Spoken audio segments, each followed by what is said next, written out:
Max had always known where he stood in his family. He was the afterthought, the disappointment, the one who never quite fit into the pristine mold his parents had crafted for success. His father, a real estate mogul, and his mother, the owner of several high-end boutiques, had built an empire of wealth and influence. His sister, Amelia, was their perfect child, the golden heir to their dynasty, effortlessly embodying everything they valued. She excelled in the role they had shaped for her, moving through life with the assurance that everything would always be handed to her.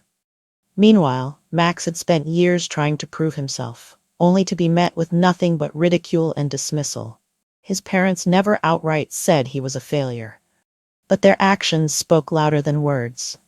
Every business idea he pursued was brushed off as a temporary distraction. Every investment he made was seen as reckless, and every time he struggled, they took it as confirmation that he wasn't cut out for their world. He didn't have the mind for business, they claimed. He lacked discipline, they said. But what they really meant was that he refused to be like them, and that was unforgivable. Max had always sensed that Amelia was their favorite, but it wasn't until their 25th birthday celebration that he truly understood the depth of the divide. The party was extravagant, exactly the kind of event their parents loved. Champagne flowed, expensive gifts were exchanged, and Amelia basked in the adoration of their guests. Then came the moment of the grand reveal. The birthday gifts. Max already knew not to expect much. Over the years, he had grown accustomed to being an afterthought, but even he hadn't anticipated the blatant humiliation that was about to unfold. His father stepped forward with a sleek, velvet-lined box in his hands, pausing for dramatic effect before opening it. Inside, resting on rich black fabric, were 3 car keys. The room erupted into applause. A Ferrari, a Porsche, and a Rolls-Royce, all for Amelia. She gasped in exaggerated surprise, though Max knew she had picked them out herself. Their parents beamed with pride as Amelia twirled the keys in her hands, thanking them in a voice dripping with false modesty. Then his father turned to him. "And for you, Max," he said, pulling a small box from his pocket, "we haven't forgotten." Max caught the box as his father tossed it to him like an afterthought. He opened it slowly, knowing deep down that whatever was inside wouldn't be anything of real value. Even so, he wasn't prepared for what he saw. Sitting in the box was a toy car, scratched, faded, and missing a wheel. His father chuckled.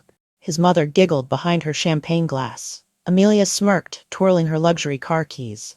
"At least you have wheels," his father joked, and the room filled with laughter. Max forced a smile. He had learned long ago that reacting in anger only gave them what they wanted. If he had thrown the toy car in their faces, they would have called him ungrateful, dramatic, childish.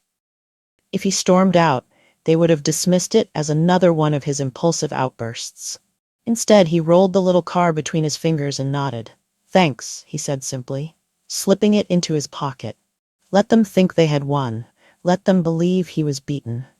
Because, in that moment, Max made a decision. This humiliation would be the last. Later that night, as the party continued and guests fawned over Amelia's new luxury fleet, Max retreated to his room. He sat on the edge of his bed, rolling the toy car back and forth across his palm. A worthless piece of plastic. That's what they thought of him. That's all he was worth in their eyes. He thought back to all the times he had tried to earn their approval. When he was 10, he had run into his father's office, breathless with excitement, holding his first-place science fair trophy. "Dad, look! I won!" he had exclaimed. His father had barely glanced up from his laptop. "That's nice, son," he had muttered, offering a distracted pat on the head before returning to his emails. The trophy had sat on the mantel for one day before disappearing. When he was 14, he had begged for a loan to start a small business, reselling limited edition sneakers. He had mapped out a plan, researched the market, even had buyers lined up. His father had laughed, calling it a childish fantasy. "If you want money, get a real job." At 18, he had asked for help funding a startup idea. Amelia had received a blank check for whatever venture she wanted. Max? He got a lecture about responsibility and was told to figure it out on his own. The pattern had never changed. No matter what he did, he was always the disappointment. He gripped the toy car tightly. This wasn't just about favoritism. It wasn't just about Amelia being the golden child. It was about control. His father saw too much of himself in Max, the young, ambitious dreamer who had dared to carve his own path. But instead of supporting him, he wanted to crush him, to prove that without his help, Max would be nothing.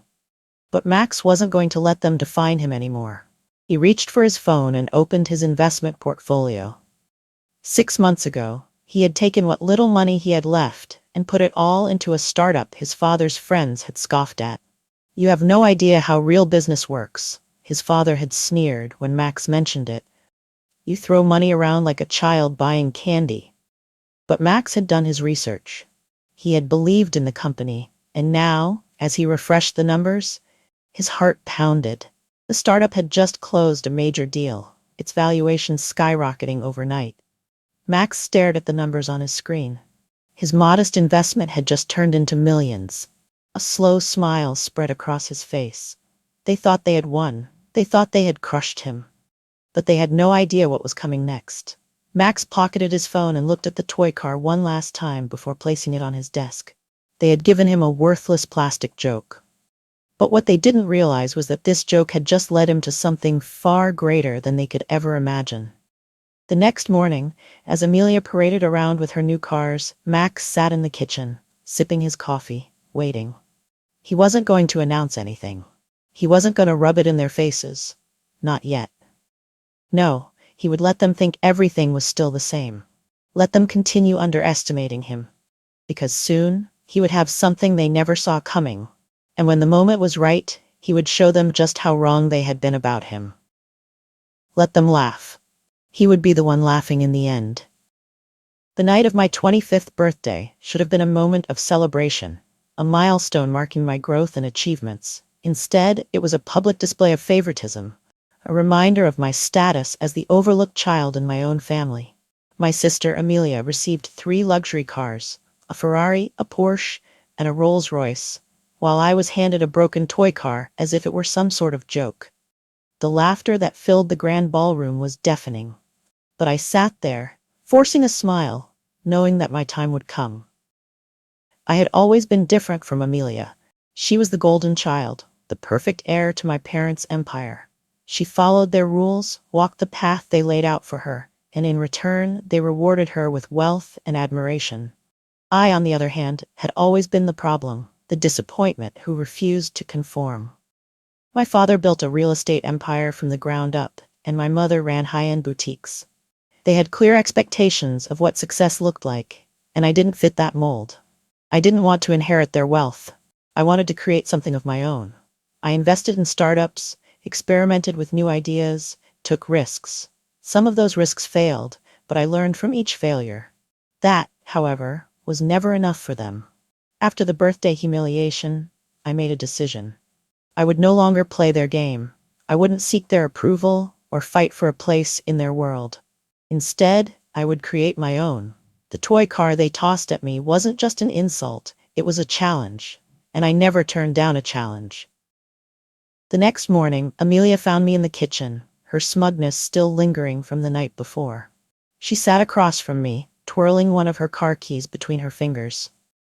"Max, don't take it personally," she said, her tone dripping with false sympathy. "You know how Mom and Dad are, they just don't think you're ready for something serious." I sipped my coffee, unmoved. "Right, because I'm the irresponsible one." She shrugged. "Well, you never stick to anything. One moment, it's a tech startup, then it's investing in some weird new industry. They just don't want to see you fail again." "That's funny," I said, tapping my fingers on the marble counter. "They say they don't want to see me fail, but they've never once helped me succeed." She blinked, caught off guard. I waited for her to come up with an example, a single instance where they had supported me. She couldn't. That afternoon, I went to see my father. He was in his office, pacing as he spoke on the phone, discussing another major real estate deal. When he finally hung up, he sighed, clearly annoyed at my presence. "Do you need something?" he asked. I placed the toy car on his desk and rolled it forward. "I was thinking about last night." He barely glanced at it. "Oh?" I leaned back in my chair. "You used to be like me." That got his attention. His eyes narrowed. "What are you talking about?" "When you were younger," I said, "you told me how Grandpa never believed in you. How you started with nothing, fought against expectations. You were the underdog, just like me. His jaw tightened. That was different. How? He sighed, already tired of the conversation. I worked for it. I didn't waste time on reckless ideas. I built something real. I clenched my fists under the table. I always wondered why you never supported me. I thought maybe you were pushing me to be stronger. But no, you just don't want me to be you. For a moment, something flickered in his expression. Regret, maybe, or something close to fear. Then, just as quickly, it was gone. He scoffed and picked up the toy car, tossing it into the trash. Conversation's over. I smiled. Sure, for now. He thought I was done, but this was just the beginning. For months, I had been working on something big. Something my parents would never see coming. I had taken what little money I had, pulled from old investments, savings, and side projects, and placed it all into a tech startup that no one believed in. Even my father's investor friends had dismissed it. Max, you have no idea how real business works, he had told me, shaking his head. You throw money around like a child buying candy. Guess what? That candy just turned into gold. The startup had just secured a massive deal, one that catapulted its valuation overnight. My investment had skyrocketed, and suddenly I was sitting on more money than my parents had ever handed me. The best part? They had no idea. That night, at the family dinner table, I swirled my wine glass, listening to them discuss their latest business ventures, their next big moves. Then I decided to speak. I'm buying something too, I said casually. My father smirked. Oh, a new business idea? Amelia giggled. A toy store, maybe? I smiled, taking my time before delivering the final blow. No, I said, leaning forward. I'm buying Crestview Towers. Silence. Dead silence.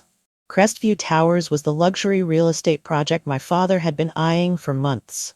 The deal he had been negotiating, securing funding for, boasting about in front of his investors. He was certain he would close it. But I had beaten him to it. I pulled out my phone, opened an email, and slid it across the table. Confirmation of acquisition. My father snatched the phone, scanning the screen, his hands tightening around the device. You're lying, he said, his voice low. Nope, his jaw clenched. You don't have that kind of money. I grinned. I do now. And that's when it hit him. He had underestimated me. He had dismissed me. And now I was the one with the upper hand. For the first time in my life, I watched him panic. Amelia sat frozen, her fork clattering against her plate. My mother, who had been silent up until now, placed her wine glass down carefully, her lips pressed tight. Max, sweetheart, she started. This isn't funny. I'm not joking, Mom, I said, standing up. I own Crestview Towers now. My father's face darkened. You think you can just walk into my world and take what's mine? I laughed. You were too slow, Dad. You kept talking about the deal, but you never actually closed it. I did. You stole my deal, he growled. No, I corrected. I beat you to it. And in that moment, he finally realized he wasn't dealing with a failure. He was dealing with his competition. The moment my father tossed that broken toy car onto his desk, I knew exactly what I needed to do. The humiliation, the mockery, it was nothing new. I had spent my entire life as the forgotten child, the one who was never quite enough, never quite worthy of their investment. But that night, sitting in my dimly lit apartment, rolling that tiny car between my fingers, I made a decision.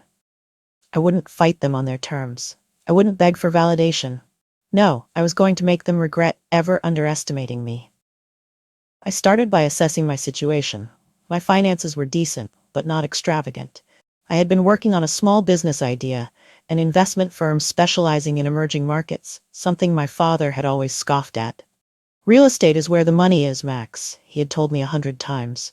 Not some fantasy stocks and startups. But I had done my research.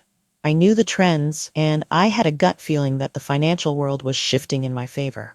I spent weeks refining my strategy, working late nights, cutting off distractions.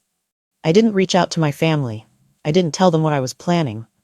They wouldn't have cared anyway. Instead, I quietly networked, attending investment summits, forming partnerships, and reaching out to people who actually valued innovation.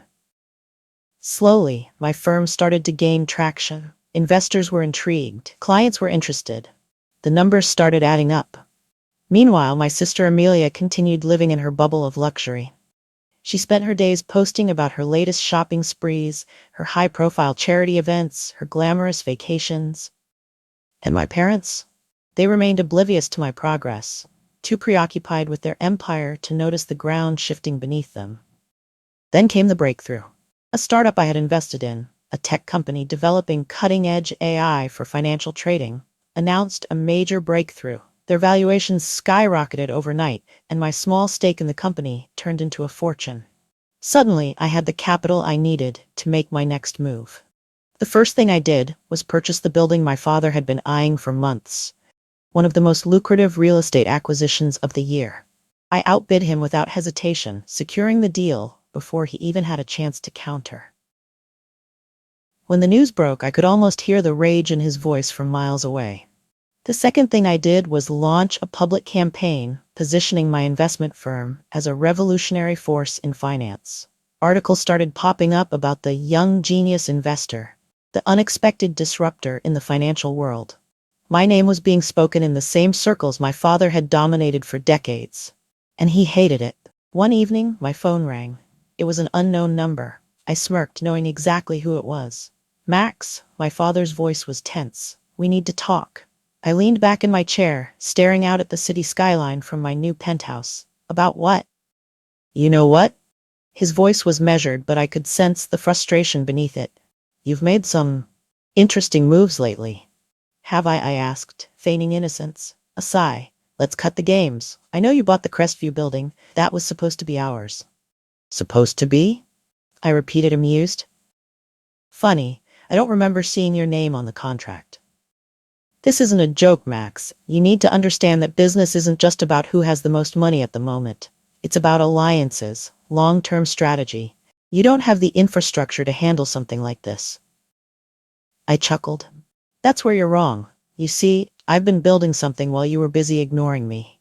And unlike you, I'm not stuck in the past. The world is changing, Dad. And I'm not just keeping up, I'm leading it. There was a long silence. Then in a quieter tone, he said, I underestimated you.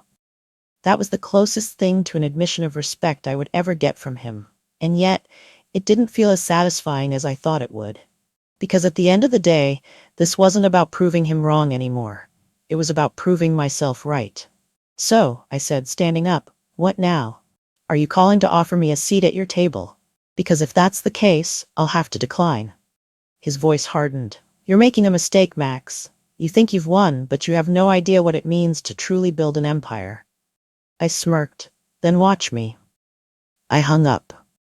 The next morning, the financial world erupted with news that my father's company was facing an investor crisis.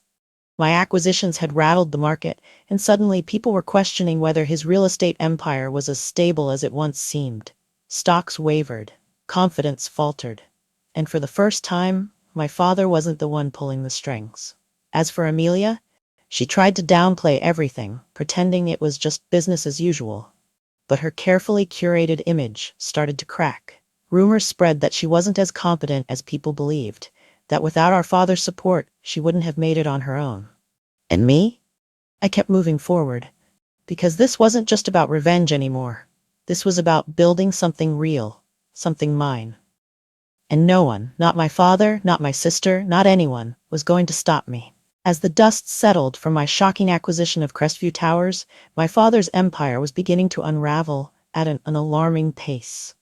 The man who once held absolute control over his domain was now facing the consequences of his arrogance. He had spent years underestimating me, mocking me, and ensuring that my sister Amelia remained the sole heir to the family's wealth.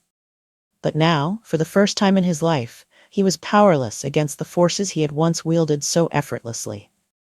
I knew he wouldn't go down without a fight. My father had built his real estate empire from the ground up, and the idea of losing it to his reckless son was something he couldn't stomach. I could see it in his eyes the night I revealed my purchase of Crestview Towers. The disbelief, the sheer panic hiding behind his furious glare. He didn't just want to win. He needed to prove that I was still the failure he had always believed me to be. But I was no longer playing by his rules. In the weeks following my announcement, the media caught wind of the takeover. Headlines splashed across business news outlets. Billionaire's son ousts father in real estate power move. And Family Feud, Max Carter's unexpected rise to power. Investors started backing away from my father's other projects, worried that his instability was becoming a liability. He tried to downplay it, giving public statements about temporary restructuring and market fluctuations. But the truth was clear. He was losing everything. Meanwhile, Amelia was struggling with her own downfall. She had never worked a day in her life. Her entire existence revolved around flaunting the wealth our father provided. Luxury cars, high-end penthouses, extravagant vacations. Her life had been built on financial security she never had to earn. But with Dad losing credibility in the business world, Amelia's lifestyle was beginning to crumble. She called me multiple times, leaving messages dripping with fake concern. "Max, we need to talk. This has gone too far. You're hurting the family." I didn't answer. She never cared when I was the one struggling, so why should I care now? Then came the final blow. I had spent years carefully watching how my father operated, paying attention to every contract, every deal, every investor he kept in his pocket. Now, with my new position of power, I started pulling strings behind the scenes. I reached out to former associates, investors who had grown tired of my father's iron grip on the industry. They were eager for change. With their backing, I made my next move, a hostile bid to acquire his entire company. Not just Crestview Towers, everything. The day I filed the bid, I knew it would be the moment that changed everything. I arrived at the office where my father had ruled unchallenged for decades. The staff whispered as I walked in, unsure of what was happening, but sensing the shift in power. I stepped into the conference room, where my father and his board members sat waiting. He looked at me with barely concealed rage. "This is a joke," he spat, slamming the document onto the table. "You think you can just take everything I built?" I met his gaze, calm and unwavering. "I don't think, Dad. I know." The legal team detailed the bid, how I had secured investor backing, how I had leveraged his crumbling reputation against him, how I had turned the company's board members against him one by one. My father tried to argue, tried to threaten, but in the end, he had nothing left to stand on. The vote was cast. The decision was final. He was out. Amelia stormed into my office later that day, her face red with fury. "You have no idea what you've done," she hissed, throwing my door open. "Do you even care? Dad is destroyed. You ruined him." I leaned back in my chair, studying her.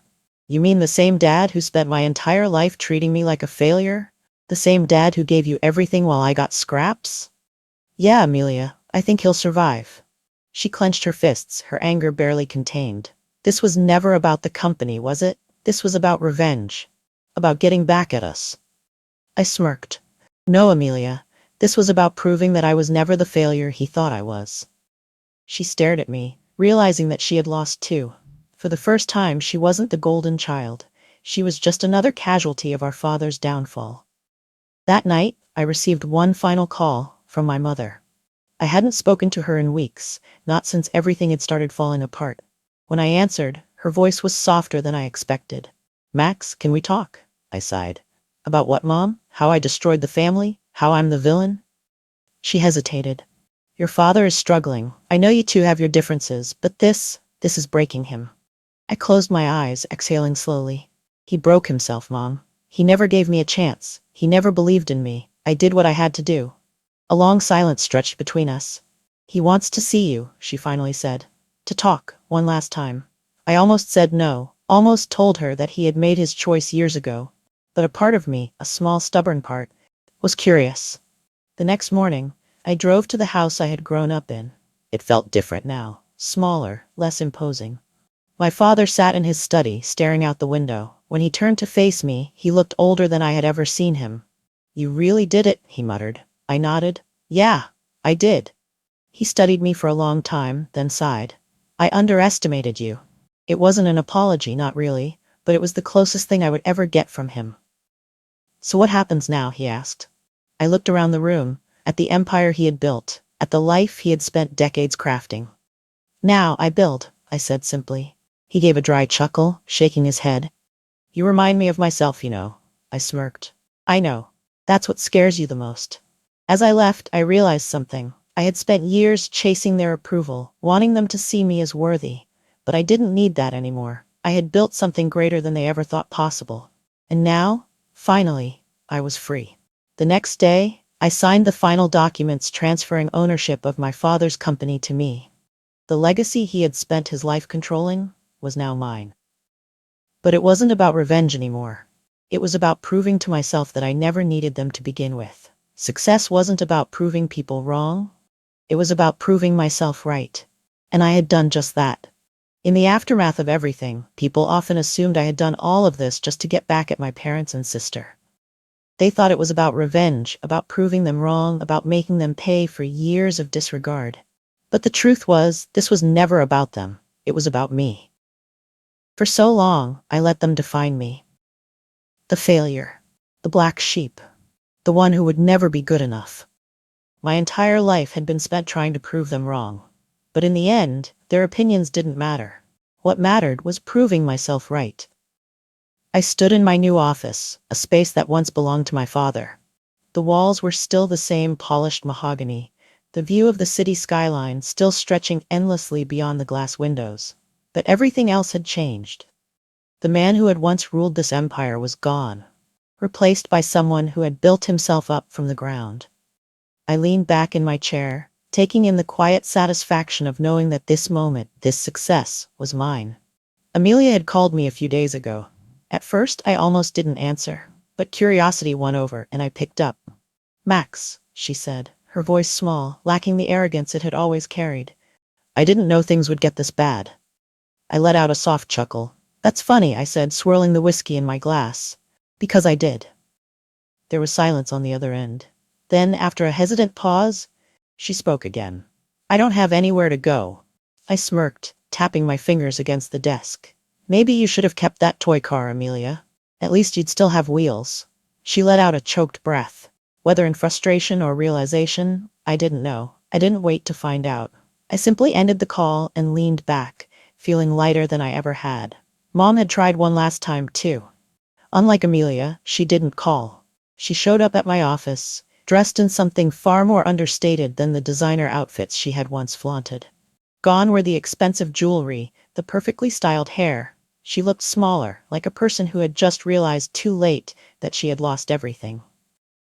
"Max," she whispered as she stepped into my office, "you proved your point." I leaned back in my chair, studying her carefully.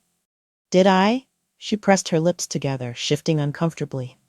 "We're still your family." I tilted my head. "Are you?" She flinched, and in that moment something clicked for me. I didn't feel anger anymore. I didn't feel resentment. I just felt done. This wasn't about revenge. It was about freedom. And for the first time in my life, I had it. I walked her to the elevator. She turned back one last time, eyes filled with something I couldn't quite place. Regret? Sadness? Maybe both. "If you ever want to come home," she started, voice trailing off. I smiled, pressing the button for her. "I am home." The doors slid shut, and just like that, my past was gone for good.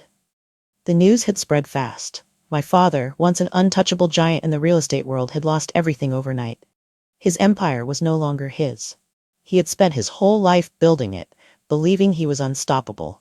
And now, he was just another man scrambling to stay afloat in a world that had moved on without him.